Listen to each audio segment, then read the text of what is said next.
کسی بے قدر شخص سے کی جانے والی مخلص محبت آپ کو ساری زندگی کے لیے ذہنی مریض بنانے کے لیے کافی ہوتی ہے۔ دو حصوں میں بٹی رہی زندگی اپنی، ابھی عمر نہیں، اب عمر نہیں۔ ہم اچھا ہونے اور اچھا بننے کے باوجود کسی نہ کسی کہانی میں ہمیشہ برے ہی رہتے ہیں۔ محنت کا پھل، مصیبت کا پھل اور آنے والا کل سب اللہ کے ہاتھ میں ہے۔ ایک دوسرے کا ساتھ دینے کے لیے کسی مشکل ترین فلسفے کی نہیں، بلکہ خوبصورت احساس کی ضرورت ہوتی ہے۔ بار بار آنسو صاف کرنے کے بجائے ایک بار ہمت کر کے اپنی زندگی کو ان سے ہی صاف کر دیں جو ان آنسوؤں کی وجہ بنتے ہیں۔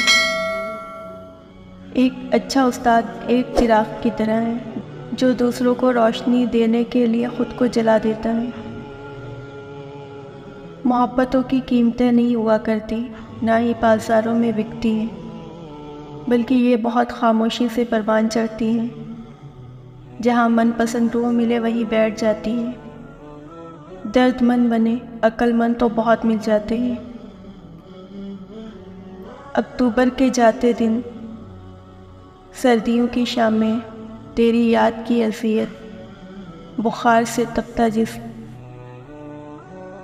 کیا اس لیے تقدیر نے چنوائے تھے تنکے، بن جائے نشیمن تو کوئی آگ لگا دے۔ اللہ تمہاری زندگی میں وہ خوشی دے جو تمہارے حق میں بہتر اور مستقل ہو۔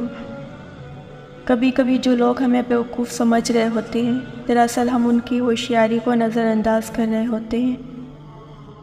گھمنڈ نہ کرنا، زندگی میں تقدیر بدلتی رہتی ہے، شیشہ وہی رہتا ہے، تصویر بدلتی رہتی ہے۔ زمانہ ڈھل رہا ہے مغربی تہذیب میں، لیکن میرا ہر رنگ میں ڈھلنا الہی تیری خاطر ہو۔ اظہار سے نہیں، انتظار سے پتہ چلتا ہے محبت کتنی گہری ہے۔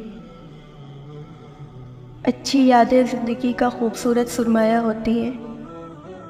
مجھے نہیں پتا میری تقدیر میں کیا لکھا ہے، میں بس اپنی راہوں میں چل رہی ہوں۔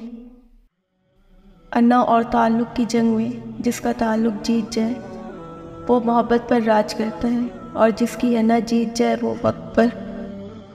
لوگ باتیں نہیں سمجھ پاتے، دکھ تو پھر بے زبان ہوتے ہیں۔